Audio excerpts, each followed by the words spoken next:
Déjeme saludar a dos amigos, por supuesto, la asesora en políticas públicas del UNAM, Renata Turrent, y al querido jurista y constitucionalista, el doctor Isaac de Paz González. Querida Renata, todavía buenos días, ¿cómo te va?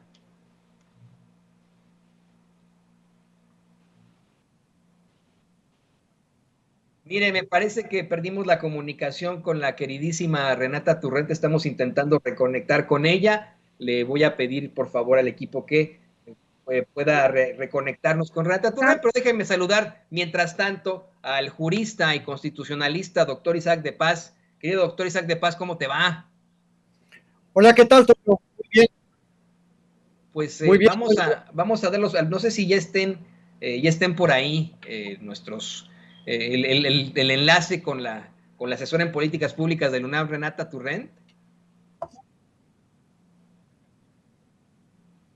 Bueno, mire, vamos a hacer esto rápidamente en lo que comience, en lo que podemos restablecer la comunicación con Renata Turrente. Empecemos la mesa con el querido doctor Isaac de Paz. Doctor, hoy en la conferencia de prensa mañana el presidente López Obrador hizo una serie de planteamientos fuertes. Un reportero de La Razón le cuestionó al presidente hasta dónde llevaría la defensa de la soberanía en las negociaciones en torno a las consultas del TEMEC, si implicaría salirse del tratado. El presidente habló de la cercanía con el mercado más grande del mundo, de ahí la importancia del tratado, así como la honestidad y la justicia, pero evitó que si estar cerca de ese mercado nos implica ceder soberanía, no lo van a aceptar, no van a entregar al gobierno o ceder la soberanía de México y no van a entregar nuestra independencia como mexicanos a ningún gobierno extranjero, aunque tengan muchos lambiscones vendepatrias que les aplauden en México, dijo hoy el presidente López Obrador. Más adelante, querido doctor, ese reportero le cuestionaba al presidente que si esto pues se lo va a plantear al presidente Biden ahora que le explique, que hable con él sobre precisamente las irregularidades en la negociación del TEMEC por parte del equipo del gobierno de Enrique Peña Nieto y cómo pues, buscaban entregar toda la soberanía energética a Estados Unidos y cómo es que incluso el presidente Trump aceptó los términos de su administración, de la administración entrante, la del presidente López Obrador. El presidente le dice, no significa que nos vamos a salir del TEMEC, dice que lo adelanta, que eso es pues hacer periodismo ramplón y vulgar, que hasta Calderón sacó un mensaje queriéndose montar en el tema diciendo que sería gravísimo salir del tratado, cuando en la realidad pues no va a haber ruptura, que de una vez adelanta, no solo porque México tiene la razón, sino que pues no le conviene a los tres países que desde los medios conservadores son muy elementales para amarrar navajas. Esto fue lo que planteó, querido doctor. ¿Tú qué opinas? Sí, muy, muy buen día, ya casi tarde a toda la audiencia de Sin Censura. Saludo también a la querida Renata. Y bueno, antes, pues felicito a todo este gran equipo de Sin Censura por esta serie de entrevistas que va a comenzar. No cabe duda que Sin Censura es una plataforma que está cada vez avanzando por su periodismo crítico, objetivo y, ¿por qué no decirlo, honesto? Honesto políticamente hablando. Bueno, volviendo ahora sí al tema, Toño, que planteabas, fíjate que pues es una lástima de el micrófono tan grande que tienen los medios que quieran incentivar un conflicto que no existe entre México y Estados Unidos. Es decir, que estén apostándole a crear esta serie de noticias, esta versión de una ruptura, una salida del tratado, pues sí, un quiebre entre la administración de López Obrador y la de Biden. Y por qué no decirlo también con Canadá. Esa es una visión sumamente entreguista, sumamente agachona, porque estamos integrados con Estados Unidos, nos guste o no, les guste a ellos o no. O sea, yo que vivo en una ciudad fronteriza, que compartimos tantas actividades económicas, familiares, sociales, productivas, de entretenimiento, culturales, es imposible que esa relación se disuelva. Entonces, no va a pasar, efectivamente, no va a pasar que México abandone el tratado, el TEMEC. Ya está así planteado en términos jurídicos. Eso es lo más importante y por eso yo traigo a colación este tema de, pues ya está clarísimo en el capítulo 8 del tratado. ya no hay nada que decir. Y un tratado es un acuerdo entre tres, en este caso, tres entes soberanos, entre tres estados. El tratado no lo hizo Trump y López Obrador, no lo va a estar ahorita discutiendo López Obrador y Biden. Los tratados son vínculos jurídicos entre estados, es decir, son relaciones de estado. Por eso, pues todas estos coros que eh, tratan de incentivar un conflicto, no lo van a lograr porque estamos hablando de relaciones de Estado, es decir, de obligaciones adquiridas, ya reconocidas y ya puestas en papel. Y está clarísimo, el presidente les leyó el capítulo 8 del TEMEC, o sea, no hay nada nuevo bajo el sol. Y el artículo 8.1 habla del reconocimiento del dominio directo. Y por eso es importante que este presidente conozca los términos jurídicos y los términos legales y los haga valer. Y claro, qué bueno que le va a mandar esa carta a Joseph Biden para que tenga también esta parte en el conocimiento y en el debate, porque claro, es obvio que el embajador, Ken Salazar y las empresas gringas, pues es obvio que van a defender sus intereses, porque no quieren dejar de vendernos gas, porque para ellos el gas natural es un gran negocio que tanto Calderón como Peña Nieto les había facilitado. Entonces, esa es mi primera intervención, Toño, y pues, muchas gracias a Renata por esperar. Pero la verdad es que no va a pasar nada de lo que auguran estos coros antipatriotas. Creo que la relación de México y Estados Unidos está en muy buenos términos. Por supuesto que hay tensiones y por supuesto que este famoso panel, pues se va a hablar de lo que ya está escrito en el tratado y punto. Y ya está escrito en términos de equilibrio comercial, equilibrio económico y respeto político entre la igualdad de los tres estados que firmaron el tratado. Entonces, no va a pasar nada que dañe las relaciones con Estados Unidos, ni mucho menos que dañe a México, porque ya precisamente López Obrador, cuando lo nombra, cuando ya queda pues, ratificado como presidente, pues precisamente él dice no vamos a ceder soberanía. Y ahí está, ya está jurídicamente hablando, no va a ser relevante lo que salga de ese panel, Toño. Así es, así es. Yo creo que incluso podríamos pensar que se trata de una consulta de lo más normal, una consulta que ya ha existido para hacerle este planteamiento y volver a saludar a nuestra querida compañera asesora en políticas públicas del UNAM, Renata Turrent.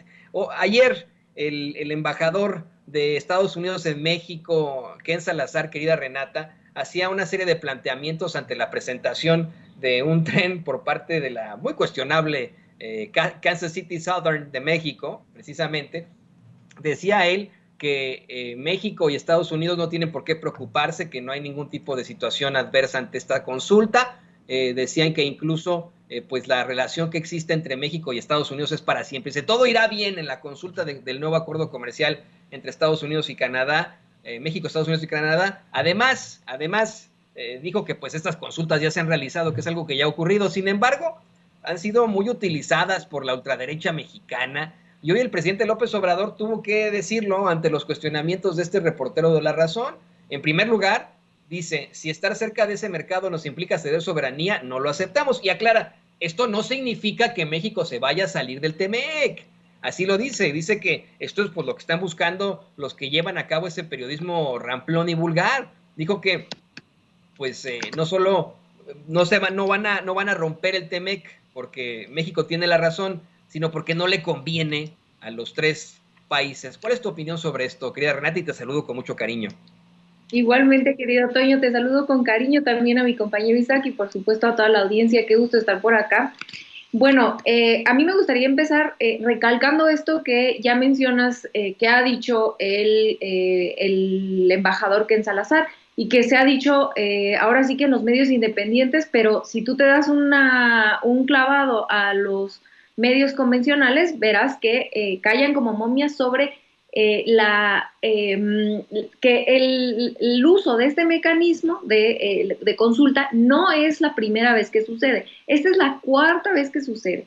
México, de hecho, está junto con Canadá en este proceso, en este mecanismo contra Estados Unidos por un tema de autopartes. Ha habido otro entre Estados Unidos y Canadá por un tema de la industria de los lácteos, otro de la industria fotovoltaica. Es decir, ha sido usado 4 veces y nunca habíamos visto en los medios de comunicación que se pusiera la atención que se pone acá, ¿no? Está en las primeras planas del Reforma, del Universal, etcétera. Cuando hace como año y medio que fue que México y Canadá usan este mecanismo en contra de Estados Unidos, lo vimos en una notita, ahora sí que como las aclaraciones del Reforma miniatura en la orilla de algunos periódicos, ni siquiera en las primeras planas, porque es un no tema, es un mecanismo para resoluciones de disputas técnicas de un tratado de libre comercio. Y como digo, en lo que lleva el TEMEC, que ni siquiera es mucho, esta es la 4ª vez que sucede. Y de hecho, en esa consulta que se hace entre México y Canadá contra Estados Unidos, ya se pasó a la segunda fase, que es la del panel. Tampoco hubo nadie auguró que se iba a acabar el Tratado de Libre Comercio porque México y Canadá estaban en contra de Estados Unidos. Nadie hizo esa narrativa en los medios de comunicación mexicana. Lo que a mí me lleva a preguntarme si esto, más que una discusión legal, técnica, diplomática, como la han querido, al terreno que la han querido llevar los medios de comunicación y los opositores al gobierno federal, pues a mí me hace cuestionarme si más bien no tiene una cuestión técnica, una cuestión política detrás. ¿Qué cuestión política? Bueno, basta leer las cientos de columnas que han escrito, basta con leer al expresidente Calderón. Y a mí lo que me sugiere esto es que están justificando a los legisladores que votaron en contra de la reforma electoral. ¿Por qué? Porque en todas estas columnas que escriben en los periódicos conservadores, pues lo que están diciendo es, ya ven, los que votaron, en realidad es que el PRI, el PAN, PRD y MC, los partidos que votaron en contra de la reforma eléctrica, en realidad tenían razón porque estaban protegiendo al TEMEC. Ahora resulta que son unos grandes salvadores de un tratado de libre comercio, obviando que, como bien dijo el presidente hoy, y ya lo mencionaron ahorita ustedes dos, el tratado de libre comercio en uno de los artículos menciona explícitamente, porque esto fue algo que se negoció, separó el tratado de libre comercio por esto, menciona explícitamente, lo leyó hoy el presidente completo, que México tiene soberanía para poder decidir sobre los hidrocarburos y que los hidrocarburos son propiedad de México, que no prescribe, no pueden de repente decir, bueno, la tienes pero hasta 2028. No. Es nuestra soberanía, son nuestros recursos naturales y por lo tanto México tiene el derecho de decidir sobre ellos. Entonces a mí me cuesta mucho trabajo pensar que en realidad todo esto es una discusión técnica, diplomática, sino que se está usando, uno, para justificar este voto por parte de los legisladores, que ha tenido un costo político muy fuerte, sobre todo en contra del PRI, y por otro lado, pues por supuesto, augurar una vez más un fracaso diplomático entre México y Estados Unidos, como lo han hecho 14 veces. Yo nada más les hago para cerrar un recuento. Dijeron que Trump y AMLO iban a romper relaciones porque eran dos locos, no sé qué, no pasó. Después dijeron que Biden y AMLO se iban a llevar mal porque AMLO no felicitó a tiempo a Biden, tampoco sucedió. Luego que porque no fue AMLO a la Cumbre de las Américas y entonces que ya se acababa y que no nos iban a invitar nunca más a Washington. Bueno, ahí estuvo en Washington negociando un montón de cosas. Entonces, esta narrativa de una catástrofe de todo tipo, pero bueno, me centro en este momento en la catástrofe diplomática, la han inaugurado varias veces ya la oposición, nunca siendo esta cierta, y lo cierto es que la Cancillería ha hecho un gran trabajo con el gobierno de Estados Unidos y por supuesto la política exterior del presidente López Obrador ha sido muy exitosa porque es la primera vez, y aquí nuestra querida audiencia no nos va a dejar mentir, que se defiende la soberanía y la dignidad de los y las mexicanas. Así es, muy, muy interesante. Y quiero plantearles otro tema que es, el presidente López Obrador no se limitó en hacer llamados y planteamientos precisamente sobre la política económica exterior, sino a mostrar cómo es que la política interior está resultando mucho mejor que la de muchos otros países.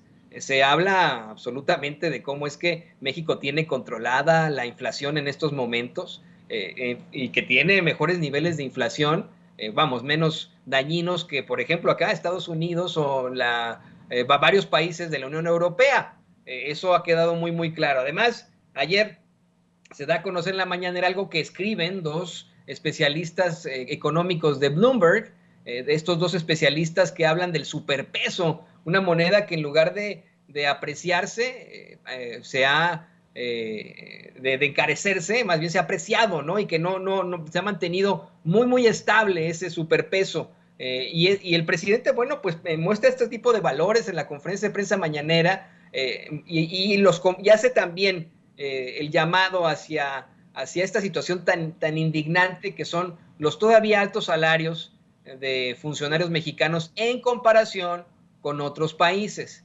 Habla de cómo están reduciendo los gastos en su gobierno, precisamente en esta política económica que quiere pasar de la austeridad a lo franciscano, y de cómo es que pues han venido reduciendo con su gobierno una serie de gastos terribles. Muestra, queridos compañeros, y no sé si tenga por ahí don David las imágenes, una gráfica en la que se plantea que, por ejemplo, Felipe Calderón, cuando todavía existían las pensiones para presidentes, tenía una pensión mucho mayor a la que recibía el expresidente de los Estados Unidos, George W. Bush, pero bueno, que su gobierno eliminó ya las pensiones a expresidentes.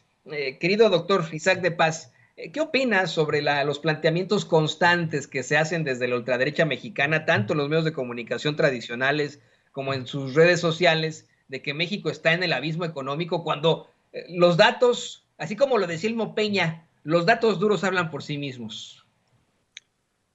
Sí, Toño, gracias. Mira, es que ese sector, tanto la primera fila de la derecha mexicana como todos sus peones, pues se beneficiaban directamente del modelo extractivo, del modelo de captura del Estado, de captura de la administración pública. Y solamente un dato para que la gente lo tenga en consideración sobre la reforma energética y sobre ahora la recuperación de la soberanía energética. Recordemos que Fox y varios de sus secretarios, bueno, de los que fueron sus secretarios de Estado, como Pedro Cerizola, incluso un personaje panista como Fauci Habdan, tenían una empresa que estaba compitiendo en el 2016 por obtener las concesiones de varios bloques para la explotación de petróleo. Es decir, Fox quería ser petrolero y muchos de estos empresarios medianos y grandes también le estaban entrando al negocio del transporte o de la importación de las gasolinas o del gas. Entonces, también por ahí va el enojo, la rabia, la ceguera que ahora le tienen a la recuperación de la soberanía energética de todo ese grupo. Y claro, los periodistas y los grupos de columnistas que les aplauden, pues pierden de vista esa parte, que era un negocio de pocos en detrimento de muchos, es decir, en detrimento de la mayoría de los mexicanos. Ahorita ¿qué hubiera pasado si gana Anaya o MIT? La gasolina estaría en 35 pesos y fácilmente la justificarían porque yo recuerdo mucho que MIT decía, por ejemplo, es que en Europa la gasolina está en tantos euros y pues, México tiene que competir con los precios internacionales. Entonces, y nos la tragábamos y la pagábamos porque esa era su política. Entonces, yo creo que esa parte también hay que tenerla en cuenta, que no solo es como un entreguismo discursivo, sino era un extractivismo de esa clase política. Y bueno, y volviendo a esta parte que mencionas de la racionalidad presupuestaria, tiene razón el gobierno y siempre se le ha criticado, incluso desde la academia y los estudios. Es un gobierno o era una administración pública muy cara y con muy pocos beneficios sociales. Por de ahí la crítica a los grandes sueldos de todos los poderes, tanto de la Corte como del Ejecutivo, como del Legislativo, porque pues, vivimos en un país en que la gente no llega a ganar más allá de, ¿qué te gusta? 8,000 pesos al mes. Hay unos sectores que no llegan ni a 3,000 pesos. Los peones, los maestros de obra, la gente que se dedica al trabajo duro, que son los trabajos peores pagados sin seguridad social. Eso debe ser pues parte de la conciencia del servidor público y decir, bueno, yo no puedo cobrar 300,000 pesos al mes, pero no tienen conciencia social, entonces se dejan cobrar esas cantidades millonarias y luego el desperdicio que era pagarles pensiones, sueldos, celulares, comidas, guaruras y todo lo que nos imaginemos a las familias de los expresidentes. Y bueno, y también resulta que a las viudas. Yo creo que tenemos que partir de ese análisis para recuperar un gobierno eficiente, un gobierno que no nos cueste tan caro, un gobierno que realmente destine el presupuesto público para, como su nombre lo dice, para el beneficio colectivo, para la gente, para el beneficio social. Entonces, creo que esa es una de las grandes deudas que le exigía el pueblo mexicano a sus gobiernos y que, bueno, López Obrador la está cumpliendo y tenemos que reconocer esa parte. Ahora, hace falta revisar, Toño, y aquí pues para que la gente nos ayude y también la investigación, cómo viven los exgobernadores y sus familias, porque ese modelito se repite, ese modelito de darle una pensión a supuestamente gente que sirvió a la patria 6 años, porque obviamente no dura más 6 años, lo pensionan toda su vida. Entonces hay que revisar las pensiones de los exgobernadores, exgobernadoras o de magistrados, presidentes de tribunales de justicia, ex rectores, porque ahí es un boquete presupuestal. Entonces, yo creo que el gobierno federal está haciendo esa parte y tenemos que voltear a ver la parte de las administraciones de los estados, que por cierto casi nadie critica, casi nadie analiza, porque todo el foco lo trae ahorita el presidente López Obrador. Entonces, yo creo que habría que ir avanzando más allá, o sea, no solo racionalidad presupuestaria federal, sino a nivel estatal y municipal. Definitivamente. Te pregunto lo mismo, pero igual, tal vez más enfocado a precisamente el planteamiento que se utiliza desde la oposición en México. Le pido a don David, de hecho, que nos grabe, espero que haya cortado por ahí, obviamente, de cómo es que esta situación es preocupante, ¿no? Ahí están los datos sobre la mesa, ahí están los datos, incluso planteados en algunos medios de comunicación tradicionales como es Bloomberg, datos que hablan de una inflación muchísimo menor que acá Estados Unidos, que en toda la Unión Europea, datos que hablan de niveles de gasolina muy bajos en comparación con lo que se vende en otros países, datos que hablan de un cambio de moneda fantástico, que hablan del superpeso, y de todas formas se utiliza el desafortunado discurso de decir que México está en la calle de la amargura en materia económica. Yo lo veo constantemente en las redes sociales, cada vez que se hace algún tipo de planteamiento sobre López Obrador, llegan los bots y los trolls a decir, pero vea cómo tiene la economía, México está más pobre que nunca. Yo digo, híjole, no, los datos dicen una situación distinta, ¿no? Es muy curioso cómo la oposición, dado que tienen el dominio de los medios de comunicación, pueden construir narrativas que son contrarias a la realidad y a los datos. Y es la misma gente que nos llama y me incluyo en esa canasta, porque a mí siempre me dicen que somos rupestres, que no sabemos de datos, que odiamos la técnica, y sin embargo se atreven a salir a decir una narrativa que es totalmente contraria a lo que dicen los datos, como tú ya bien mencionabas, querido Toño.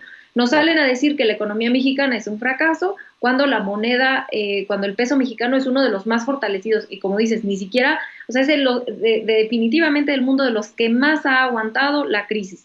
La inflación en México es de las que mejor ha aguantado también en toda América Latina y en todo el continente, y de hecho la inflación de energéticos en México, hasta el último dato que yo revisé de la OECD, que fue hace un mes, me parece, del mes pasado o quizá el mes anterior, si ahorita estamos en julio, debe ser del dato de junio, pero a lo mucho de mayo, era el que menos había subido de toda América, de todo el continente, ¿no? La inflación en específico de los energéticos, por la estrategia que ha tenido el presidente López Obrador de mantener su promesa de campaña de no subir los precios de la gasolina más allá de la inflación, y además todo este plan energético de soberanía que se tiene, ¿no? No es solamente Es falso decir que el plan energético de López Obrador es nada más meterle dinero al subsidio a la gasolina. Eso es falso. Eso es a la par de una construcción de autosuficiencia energética que lleva AMLO construyendo desde el inicio de su sexenio y que, recordemos, fue altamente criticado. De hecho, la secretaria Nale ha dicho varias veces como si hoy tratáramos de empezar a construir la refinería de Dos Bocas, nos habría costado el doble, y que muchos gobiernos hoy dicen, híjole, ya no es momento porque el acero está carísimo, porque la inflación subió, ya no es momento de construir, y nosotros nos adelantamos a eso, ¿no? Entonces es toda una política energética que fue muy visionaria, hay que decirlo, fue muy visionaria porque muchos de los países a los que los neoliberales voltean y alaban, como Francia, como Alemania, como Estados Unidos, sobre todo Francia y Estados Unidos, están haciendo muchas de las políticas y de hecho a veces mucho más radicales, como expropiar, como estatizar las industrias eléctricas, por ejemplo, lo que pasó en Francia, que México ha podido hacerlo de manera más mesurada, dado que empezamos muchísimo antes de que empezara esta crisis. Ahora, a mí me gustaría además abonar a lo que decía mi querido compañero Isaac, al tema de la austeridad. Es que creo que no se ha entendido en la oposición, y eso les pasa por no ver las mañaneras, por considerar a AMLO un inepto, un rupestre, digo, ya me voy a meter a otro tema, yo argumento que lo hacen por cuestiones clasistas, pero bueno, ese será tema para otra mesa. No se quieren informar, no quieren entender que AMLO no es ningún improvisado, que tiene estrategias muy complejas y muy bien pensadas en todos los sectores, y que su propuesta económica es distinta a la del Fondo Monetario Internacional, a la del Banco Mundial, a las recetas neoliberales que nos han dado, incluyendo la política energética, y que claramente están funcionando porque ahí están los datos. Y entonces el tema de la austeridad se ha malentendido o se ha tergiversado desde la derecha, pero también desde la izquierda, porque hay cierta oposición que se cree como esa izquierda pues pura, y que leyó 3 libros de izquierda y entonces esto es la izquierda y la austeridad va en contra de la izquierda. Pero creo que no han entendido, y que un poco hoy en la mañana Andrés Manuel López Obrador lo explicaba en la mañana, era que a él le costaba trabajo en Europa explicar la austeridad, porque los europeos después de la crisis quedaron un poco asustados con la palabra austeridad. Sin embargo, lo que el presidente plantea sobre la austeridad es distinto. Es una receta totalmente distinta a la que el Fondo Monetario Internacional nos ha dado, y que habla en específico, en el caso mexicano, de que no se puede, creo que se resume diciendo, no se puede tener un gobierno rico con un pueblo pobre. El gasto corriente que se tenía en México para los altos funcionarios, digo en general, pero muy cargado a los sueldos de los altos funcionarios, de las pensiones, estas millonarias como la que ya se mencionaba ayer por esta investigación de Contralínea de Ernesto Zedillo, porque estuvo ahí algunos años en Banco de México, mientras que no se le daba apoyo a la gente, es decir, la distribución del gasto del gobierno, era una ofensa, más allá de una propuesta administrativa, de una propuesta de administración pública, del recurso público de la gente, que creo que es correcta, esa redistribución que plantea López Obrador, también es una cuestión ética. No puedes tener a funcionarios públicos ganando 500,000 pesos al mes cuando hay gente que no tiene para pasar el día. Es un asunto ético también. El tema de la austeridad, como lo ha dicho el presidente, es un tema económico, es un tema administrativo y es un tema ético. Hoy es un tema económico muy importante porque, como ya anunció el presidente López Obrador, se van a hacer aún más recortes en el gobierno para poder seguir apoyando a las familias con todos los programas sociales, que esos no se toquen, y poder afrontar la crisis de una mejor forma. Lo que se plantea es bajar el gasto corriente arriba para que se pueda distribuir abajo, y eso sí que ayuda a por lo menos poner un poco de resistencia a esta inflación que es mundial. Entonces, repito para cerrar, es una respuesta económica a las presiones inflacionarias que vienen de fuera, es una cuestión administrativa de redistribución del gasto público y es una cuestión moral porque no se puede seguir gastando esos sueldos o los que se gastaban en el gobierno federal antes de Andrés Manuel López Obrador, pero que ahora vemos, gracias al quién es quién de los sueldos que se anunció el lunes, que sigue siendo en estos organismos autónomos como el Banco de México, como el INE, como todos esos organismos que crearon en el periodo neoliberal para mantenerse en el poder, aunque no fueran electos por la gente, se siguen gastando muchísimo dinero y que ojalá logremos que en esos organismos se sumen o que se les obligue a cumplir con la Constitución que dice que el presidente es quien debe ganar más. Repito, por muchas cuestiones administrativas, económicas, pero sobre todo éticas, ¿no? No es justo que los mexicanos estemos pagando pensiones millonarias, porque esta gente se hincha de dinero, a exgobernadores de Banco de México o altos funcionarios de Banco de México que por haber trabajado ahí algunos años se van a quedar con pensiones de cientos de miles de pesos al mes. Ese dinero se tendría que ir a los programas sociales y se tendría que redistribuir para afrontar estas presiones inflacionarias, mis queridos compañeros y querida audiencia. Rápido, querida Renata, que vayamos con el doctor para despedirlo. Tiene cosas muy importantes que hacer ahora el doctor, tiene de verdad que retirarse en estos momentos y a mí me gustaría de una vez agradecerle su participación aquí, que por favor nos comparta sus redes sociales al doctor Isaac de Paz, jurista y constitucionalista, participando aquí en Sin Censura. Doctor, por favor compártenos tus redes sociales y te agradecemos infinitamente. Ahora seguimos con la mesa con Renata Turrente, querido doctor.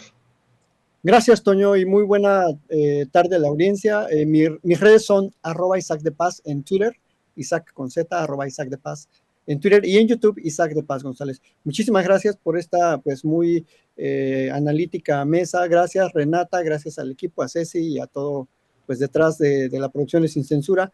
Que tengan excelente tarde. Muchas gracias, Toño, a ti también. Felicidades nuevamente. Gracias, doctor, gracias por tu participación en el último tema de esta mesa, precisamente con Renata, algo que creo que tú, bueno, pues tienes el sartén en el mango para poder determinar muchas reflexiones, querida Renata. Hoy el presidente López Obrador hizo declaraciones muy fuertes, a mí me parece, no lo da con nombre y apellido, pero fíjate, luego de que el senador Ricardo Monreal publicara en las últimas horas una fotografía hablando de la supuesta lucha que ha tenido con el presidente López Obrador en sus años y etcétera, el presidente López Obrador, híjole, responde de una forma muy fuerte, cuestiona a los que en Morena podrían decir yo soy el bueno, dijo que podrán ser buenos, pero para pasar al basurero de la historia. Esto, te digo, una aparente alusión a Ricardo Monreal, pues pone y menciona que los que dicen tengo foto con Andrés Manuel, es mi compañero, mi amigo, jugamos canicas juntos, pues igual y sí, ¿no? Igual en algún momento jugaron canicas juntos, pero que eso no cuenta porque ya no hay dedazo. Y pues al mencionar a los acarreados, imitó a los borregos, habló de los hipócritas, de los farsantes, que una vez que tienen su propósito hasta les molesta que la gente les hable, dijo el presidente. Además, bueno, pues hace una serie de planteamientos para que no digan que no existe el piso parejo, sino que lo que se está buscando es que la gente participe mediante una encuesta, que la gente decida, que no sea, vamos, el por dedazo que quede el candidato X. ¿Tú qué opinas de esto, Renata Turrent? Totalmente, es una discusión súper interesante, querido Toño. Nada más les voy a contar una pequeña anécdota. Todas las mañanas escuchamos acá en casa La Mañanera y entonces mi bebé que tiene 1 año y medio, cuando empezó AMLO a hacer como borrego, ahí ella también estaba repitiendo así, ve. Entonces siempre es muy simpático cuando él lo hace porque ella lo repite, pero creo que es muy interesante cómo ha hecho AMLO política, o cómo ha respondido a la manera en la que Ricardo Monreal se ha comportado dentro de Morena y dentro de este movimiento, ¿no?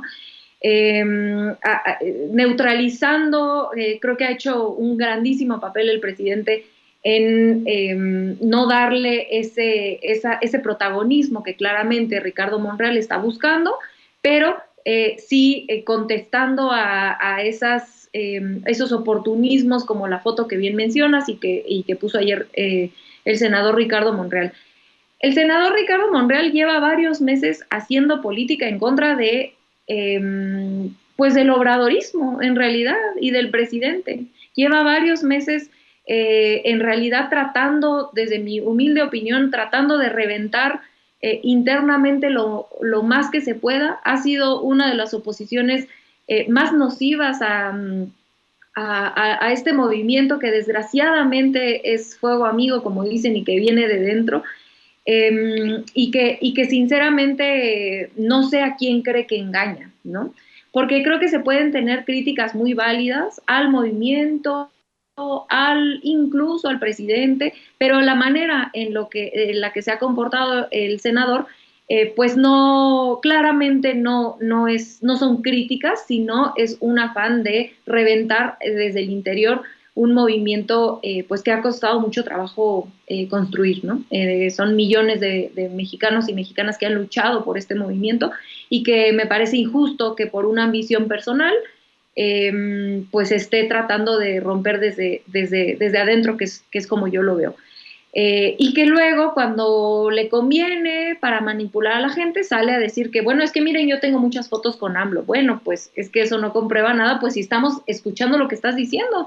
Todo el planteamiento del proyecto que propone Monreal va en contra de lo que ha propuesto y construido el presidente, ¿no? Entonces no se puede él nada más estacionar en que él ayudó a pasar las reformas, que es cierto y se le agradece, y en que él tiene muchas fotos con el presidente López Obrador, ¿no? Sí, hoy, estos últimos meses, lo que ha hecho es tratar de dinamitar un movimiento y un gobierno legítimo desde adentro, porque no le dan los números y porque quiere estirar la liga para ver qué puede ganar, porque es obvio que, es el cuarto o quinto lugar en las encuestas, entonces pues no le da el apoyo de la gente. Y entonces a mí me parece ofensivo con la militancia de Morena pensar que con ese porcentaje es que en realidad él es el que tendría que ser bueno, pero ¿en qué se basa si no tiene los números, ¿no?